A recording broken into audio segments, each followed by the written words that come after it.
हम अपने important notes को या ड्राइंग को या किसी और चीज को सुरक्षित करने के लिए टेप से चिपका देते हैं। लेकिन अगर किन्हीं कारणों की वजह से हमें यह टेप निकालना पड़े तो फिर क्योंकि ऊपर की डायरेक्शन में पेपर के पार्टिकल्स वीकली बंधे हुए होते हैं, तो जब टेप को ऊपर की तरफ खींचकर निकाला जाता है तो साथ में ड्राइंग या पेंटिंग या फिर पेपर के ऊपर की लेयर भी निकल आती है और हमारा बहुत बड़ा नुकसान हो जाता है। लेकिन अगर हम टेप को हॉरिजॉन्टली बाहर की तरफ खींचे यानी कि स्ट्रेच करें तो फिर वो पेपर को बिना खराब किए हुए वहां से निकल जाता है।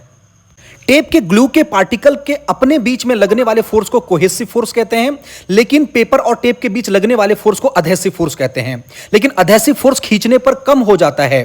इसलिए जब पेपर को हॉरिजॉन्टली खींचा जाता है तो ग्लू का अधेसिव फोर्स उसके कोहेसिव फोर्स से कम हो जाता है और साथ में पेपर के पार्टिकल हॉरिजॉन्टल पोजीशन में ज्यादा मजबूती से बंधे हुए होते हैं। इन दोनों कारणों से टेप को हॉरिजॉन्टली खींचने पर वो पेपर को बिना खराब किए हुए बाहर निकल जाता है, क्योंकि अब पेपर के अधिक एरिया पे कम ग्लू रहती है।